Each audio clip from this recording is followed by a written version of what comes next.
ஸ்ரீமதே ராமானுஜாய நம. காண்டங்களில் மிகவும் அழகான காண்டம் இது. எனவே சுந்தரகாண்டம் எனப்படுகிறது. சுந்தரே சுந்தரம் சர்வம் என்றபடி இந்த காண்டத்தில் எல்லாமே அழகு. விஷயமும் மிக அழகாக இருக்கிறது. சப்தாலங்காரமும் வர்ணனைகளும் கவிதா நயத்தை காட்டுகிறது. எனவே காவிய நடையும் இந்த காண்டத்தில் அழகு. கதாநாயகனும் கதாநாயகியும் பிரிந்து கஷ்டப்படும் போது ஹனுமான் தூது சென்று இருவரையும் சமாதானப்படுத்தி நிம்மதி அளிக்கிறான். எனவே இது அழகான காண்டம். சுந்தரமூர்த்தியான ஹனுமானின் பெருமையை கூறுவதால் இது சுந்தர காண்டம். உலகையே மோகிக்க செய்யும் பகவானாகிய இராமபிரானையும் மோகிக்க செய்யும் அழகுடைய பக்தனான ஹனுமானின் பெருமையை கூறுவதால் இது சுந்தர காண்டம். ஏனெனில் பக்தனே சுந்தரன், பக்தியே சிறந்த சௌந்தர்யம். ஜாம்பவான் முதலிய வானர வீரர்களின் பிரார்த்தனையால் ஹனுமான் மந்தர மலையில் ஏறி இலங்கையை நோக்கி புறப்படலானார். ததோ ராவண நீதாயா சீதாயா சத்ருகர்ஸ் ஏஷ பதமன்வேஷ்டும் சாரணசரிதே பதி. சத்ருக்களை இழைக்கச் செய்யும் வீரனான ஹனுமான் ராவணனால் தூக்கிச் செல்லப்பட்ட சீதையின் இருப்பிடத்தை சாரணர்கள் போகும் பாதையான ஆகாயத்தில் தேட விரும்பினார். கட்டும் காவலுமாய் ராவணன் இருக்கும் இடத்திற்கு ஹனுமான் தான் ஒருவனாகச் செல்லுகிறாரே, என்ன நேருமோ என்று கவலைப்படும் பக்தர்களுக்கு சமர்த்தனாய் சத்ருகர்சன என்கிறார் வால்மீகி. சாரணேசரிதே பதி என்னும் வாக்கியத்தால் தான் தனியாக புது வழி செல்லாமல் பூர்வாசாரியர்கள் சென்ற பாதையில் சென்றார் என்றார். சாரணர்கள் என்றால் தேவர்களின் ஒரு சாரம் என்றபடி சாதாரண அர்த்தம். ஆச்சாரியர்கள் என்று விசேஷார்த்தம். வந்தே குரு பரம்பராம் என்றபடி பல ஆசாரியர்கள் முன்பு போன பாதையில் போகிறவனுக்கு சம்பிரதாய பலத்தினால் பலப்பிராப்தியில் பாதகமில்லை. தானே ஒரு பாதையில் போகிறவனுக்கு பலப்பிராப்தியில் சந்தேகம். சாஸ்திரங்களை அறிந்த ஹனுமான் சம்பிரதாயத்தில் சிறந்தவர் என்றாயிற்று. எனவே குரு பரம்பரையில் அவரும் ஒருவரானார். ஹனுமத் சமேத குருனா என்று ஆதர்ச்ச குருவானார். சுந்தர காண்டத்தின் முதல் ஸ்லோகம் ஹனுமனை குரு தத்துவமாக விளக்குகின்றது. 10 தலையுடைய ராவணனே 10 இந்திரியங்களை உடைய மனோ தத்துவமாவான். காமமும் குரோதமும் உள்ள ரஜோகுணமே ராவணன். தர்மமும் விஷ்ணு பக்தியுள்ள சத்வகுணமே விபீஷணன். தூக்கமும் சோம்பலும் உள்ள தமோகுணமே கும்பகர்ணன். இந்த 3 குணங்களையும் உடன்பிறந்ததாக கொண்ட மாயையை சூர்ப்பனகை. மாயா காரியமான பிரபஞ்சமே மாரிசன். பிரபஞ்சவஸ்துவை எப்போது ஜீவன் விரும்புகிறதோ அப்போது ஜீவன் ஈஸ்வரனை விட்டு பிரிய நேருகிறது. சீதையே ஜீவதத்துவம், ராமனே ஈஸ்வர தத்துவம். மாயா மானை விரும்பியதாலேயே சீதையாகிய ஜீவன் ஈஸ்வரனான ராமனை விட்டு பிரிந்தாள். சம்சாரமே சாகரம், அசோகவனமே குடும்பம். அதில் பந்தப்பட்டிருக்கிறாள் ஜீவனாகிய சீதை. குடும்ப சுகங்களில் மயங்கி கிடக்கும் ஜீவன் ஈஸ்வரனை அடைய மாட்டான். குடும்ப சுகத்தில் மயங்காமல் ஈஸ்வரனையே விரும்பி துடிதுடித்து அழும் ஜீவனே ஈஸ்வரனை அடைகிறான். எனவே சீதை இராவண கிருஹத்தில் எந்த சுகத்திலும் மயங்காமல் இராமனை நினைத்து துடிதுடித்து அலறுகிறாள். ஜீவனின் தாபத்தை விட அவனை ரட்சிக்கிற விஷயத்தில் ஈஸ்வரனின் தாபமே சிறந்தது. எனவே ராமாயணத்தில் சீதையின் தாபத்தை விட இராமனின் விரகதாபமே மேலாக வர்ணிக்கப்படுகிறது. ஜீவனையும் ஈஸ்வரனையும் கூட்டி வைப்பது ஆச்சாரியனே. ஆசாரியன் பக்தி வைராக்கியம் பரிபூர்ணனாகவும் குருபரம்பரையில் வந்தவனாகவும் சம்சாரச் சமுத்திரத்தை தாண்டக்கூடியவனாகவும் ஈஸ்வரனால் அனுப்பப்பட்டவனாகவும் ஜிதேந்திரியனாகவும் திருமந்திரத்தை தருபவனாகவும் இருக்க வேண்டும். அரைகுறையான ஆசாரியனை விலக்கி பூர்ண குணமுடைய ஆச்சாரியனையே ஆட்சியக்க வேண்டும். எனவே மைந்தன் துவவிதன் போன்ற அரைகுறையாய்ச் சமுத்திரத்தை தாண்டக்கூடியவர்களை விலக்கி பூர்ணமாக தாண்டக்கூடிய திறமை சாலியான ஹனுமானை ஜாம்பவான் தேர்ந்தெடுத்தார். ஹனுமான் ராமபக்தியில் சிறந்தவர். சர்வசாஸ்திரமும் அறிந்தவர். புலன்களை அடக்கியவர். வைராக்கிய பூர்ணர். சதாச்சாரமுடைய நித்திய பிரம்மசாரி. ராமனாலேயே அனுப்பப்பட்டவர். பூர்வாசாரியர்கள் சென்ற பாதையிலேயே போகின்றவர். எனவே சகல ஆச்சாரிய லக்ஷணமும் ஹனுமானிடமே பொருந்தும். ஹனுமான் அனாயாசமாய் சம்சார சாகரத்தை தேடிச் சென்று ராம விரகத்தால் துடிக்கும் சீதையாகிய ஜீவனுக்கு தாரக மந்திரத்தை ராம நாமாங்கிதம் சேதம் பச்சய தேவிய அங்குளீயகம் என்றபடி உபதேசித்து இராமனின் கல்யாண குணங்களை எடுத்து சொல்லித் தேற்றுகிறார். பிறகு இராவணனுக்கு ராமதத்துவத்தை உபதேசித்து இராமனின் கல்யாண குணங்களை எடுத்து சொல்லி அந்த ஞானாக்னியாலேயே சம்சாரமாகிய இலங்கையை போச்சுக்கி ஈஸ்வரனாகிய இராமபிரானை அழைத்து வந்து சீதையையும் இராமனையும் கூட்டி வைக்கிறார். தான் செய்த ஆச்சாரிய கிருத்தியத்தாலேயே பரிபூர்ண சந்தோஷமடைந்து நிற்கிறார். இத்தகைய ஆச்சாரியனான ஹனுமானுக்கு கைம்மாறு செய்வது என்னவென்று அறியாமல் ஜீவனான சீதையும் ஈஸ்வரனான இராமனும் திகைத்து நிற்கின்றனர். இந்த நிலைமையில் தான் நகுர்மி சத்ருசம் பிரியம் என்று பெருமாளும் நகி பச்யாமி சத்ருசம் என்று பிராட்டியும் சொல்லும்படியாக இருந்தது. ஜீவன் ஆச்சாரிய சம்பந்தத்தாலேயே சம்சார துக்கம் நீங்கி ஈஸ்வரனை அடைகிறான் என்ற தத்துவத்தை ஸ்ரீமத் ராமாயணம் காட்டுகிறது.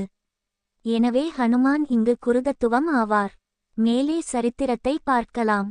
மகேந்திரமலையிலேறி ஹனுமான் தான் ஒரு மலை போன்ற பெரிய உருவத்தை தாங்கினார். அவருடைய பாரத்தினால் மலையே ஆடிற்று.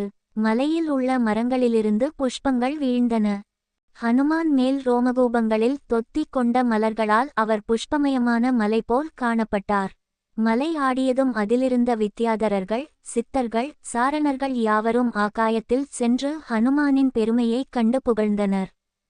ஹனுமார் குதூகலத்தினால் தன் வாளை சுழட்டி மலையில் அடித்தார். உடனே மலையில் உள்ள ரத்னமயமான தாதுக்கள் பொடி பொடியாகிக் காற்றில் பறந்து ஹனுமான் மேல் படிந்து பல வண்ணமாய் காட்சி அளித்தது. அவர் தனது குருவான சூரியனுக்கும் மகேந்திரனுக்கும் பிதாவான வாயு பகவானுக்கும் பிரம்ம தேவனுக்கும் அஞ்சலி செய்தார். சீதாராம ஜகத் என்ற பாவனையில் சர்வ பூதங்களுக்கும் அஞ்சலி செய்தார். பிறகு ஹனுமான் ஜாம்பவான் அங்கதன் முதலிய வானரர்களை பார்த்து சொன்னார், ராமபாணத்தைப் போல் இதே வேகத்துடன் நானும் இலங்கைக்குச் செல்வேன். அங்கு சீதையை காணாவிடில் அதே வேகத்துடன் தேவலோகம் செல்வேன். அங்கும் காணாவிடில் ராவணனுடன் இலங்கையை பெயர்த்து எடுத்து வந்து விடுவேன்.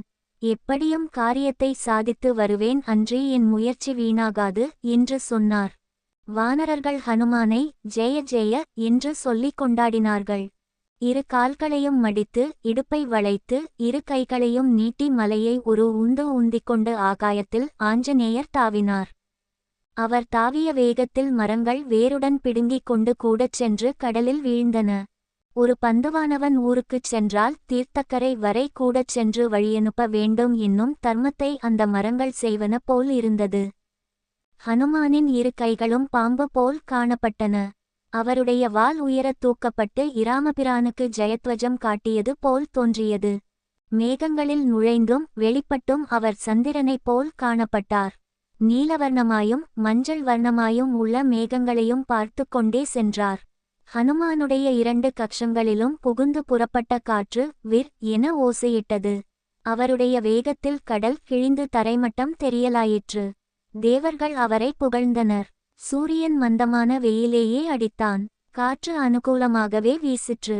தன் வாசலில் இந்தகைய அதிதி போவதை சமுத்திரராஜன் கண்டார்.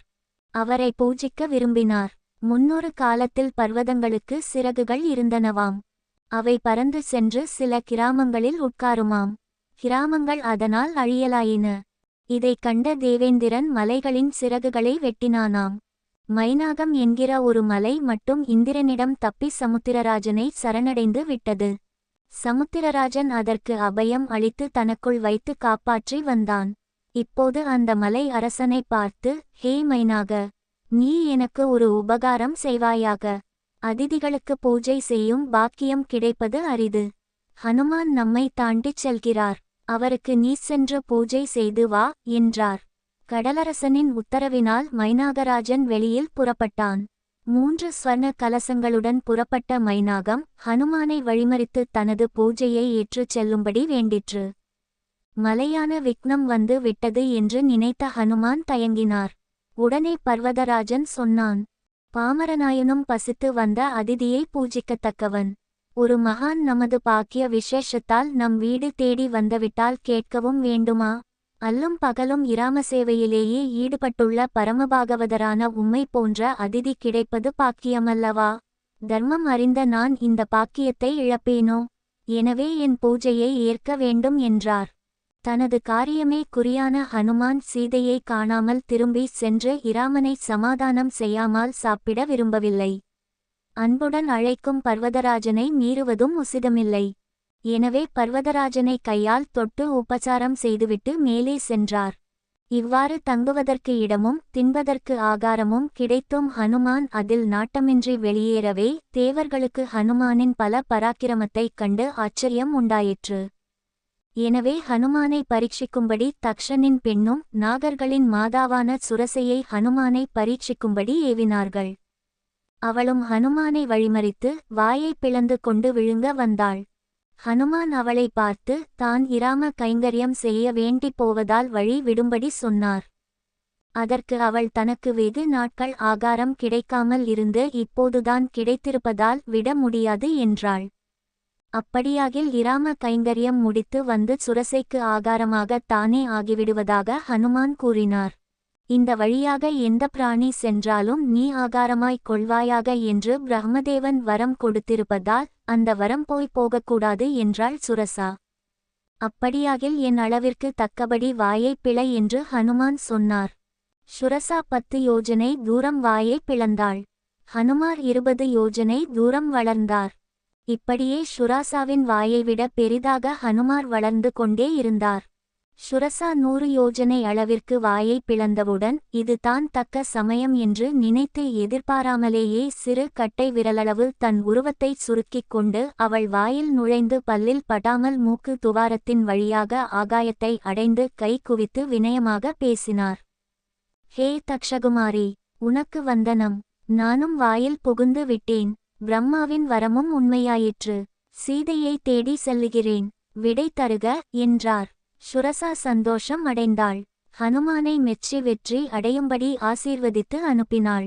ஹனுமானும் அதே வேகத்துடன் புறப்பட்டார். சிம்ஹிகா என்ற ஒரு அரக்கி நடுக்கடலில் இருந்து வந்தாள். அவள் ஆகாயத்தில் செல்லும் பிராணிகளின் நிழலை பிடித்து உரிவாள். உடனே அந்த பிராணி அவள் வாய்க்குள் விழுந்து விடும். அவள் ஹனுமானின் நிழலையும் பிடித்து உரிந்தாள். உடனே ஹனுமானின் வேகம் குறைந்தது. சிம்ஹிகையின் வாயை பார்த்தார் ஹனுமான். சுரசையிடம் தப்பிய ஹனுமாருக்கு மீண்டும் ஒரு விபத்து. அவரோ கவலைப்படவில்லை. அவள் வாயில் விழுந்து விட்டார். அவளும் உடனே விழுங்கி விட்டாள். அவள் வயிற்றை கிழித்து கொண்டு ஹனுமான் வெளியேறினார். தேவர்கள் மலர்மாறி பொழிந்தனர். ஹனுமானே, உம்மை போல் தீர்க்க தர்சனமும் புத்தியும் சாமர்த்தியமும் தைரியமும் யாருக்கு இருக்கிறதோ அவர்கள் எந்த வேலைகளிலும் தளர்ச்சி அடைய மாட்டார்கள் என்று துதித்தனர்.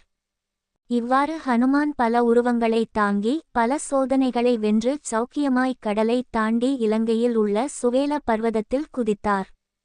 செய்தற்கரிய செயலைச் செய்து விட்டதால் தனக்கு தானே உகப்பு அடைந்தார். பிறகு தன்னை சமாதானம் செய்து கொண்டு மேலே நடக்க வேண்டிய காரியத்தை ஆலோசிக்கலானார். சீதையை பார்த்து விடுவது கடலை தாண்டியதை விட ஆச்சரியமான காரியம். அது எப்படி கைகூடும் என்று சிந்திக்கலானார். இவ்வளவு பெரிய உருவத்துடன் இருப்பது பிறருக்கு சந்தேகத்தை தரும் என்று நினைத்து ஒரு பூனை அளவிற்கு ரூபத்தை குறுக்கிக் கொண்டு இரவு வேளையை எதிர்பார்த்து ஒரு மரத்தில் தங்கியிருந்தார். ஹனுமான் சீதையை தேடுதல். அன்று பௌர்ணமி நிலவு கிளம்பி விட்டது. அதுவும் கடலில் சந்திரோதயம் எவ்வளவு அழகாக இருக்கும்! மிக பெரியதாகவும் சிவப்பாகவும் தோன்றி சந்திரமண்டலம் உயரக் கிளம்பி வெள்ளை வெளிரென்று ஒளியுடன் பிரகாசிக்கிறது. இது ஒரு வெண்சங்கோ அல்லது பால் கட்டியோ தாமரை தண்டின் நூலின் பந்தோ அல்லது ஓர் ராஜஹம்சம் கடலில் நீந்தி வந்து பறக்கிறதோ என்று கவிகள் உத்வேட்சிக்கும் படி சந்திரன் பிரகாசித்தான். சீதையை தேடிப் புறப்பட இதுவே தருணம் என்று நினைத்தார் ஹனுமான். சந்திரனைக் கண்ட ஹனுமான் உடனே இராமச்சந்திரனை தியானம் செய்து கொண்டு இலங்கையின் கோட்டை வாசலில் நுழையலானார். அப்போது அங்கு கோட்டை வாசலில் லங்கினி என்ற அரக்கி நின்று கொண்டிருந்தாள். அவள் இலங்கைக்கு காவல் தேவதை போலும். டேய், நீ யார்? எங்கே போகிறாய்? நில் என்று மிரட்டினாள். ஹனுமான், நான் ஒரு வானரன். இலங்கையைச் சுற்றி பார்க்க அயலூரிலிருந்து வந்துள்ளேன் என்றார். லங்கினி, நீ உள்ளே போகக்கூடாது என்று தடுத்து விட்டாள். ஹனுமான் இந்த லங்கினியை மதிப்பாரா? மீறி புறப்பட்டார். அவள் ஹனுமானை அடித்து விட்டாள். ஹனுமானுக்கு கோபம் வந்து விட்டது. இதுவரை அவரை எந்த ஸ்திரீயும் தொட்டதில்லை. இப்படியிருக்க மகாவீரனான தான் ஒரு அவளை கையில் அடிவாங்கினோமே என்று வெட்கினார். அவர் அவளை திருப்பி அடித்து விடுவார். ஆனால் அவள் அந்த அடி தாங்காமல் செத்துவிடுவாள். வீணாக பெண்ணைக் கொன்ற பாவம் நமக்கு எதற்கு என்று அவளை அலட்சியம் செய்து விட்டு கோட்டைக்குள் நுழையலானார். கைஸ், பார்ட் 2 பிடிச்சிருந்துச்சுன்னா பார்ட் 3க்கு வெயிட் பண்ணுங்கள். இன்னும் ஒரு 2 நாளில் பார்ட் 3 வந்துடும்.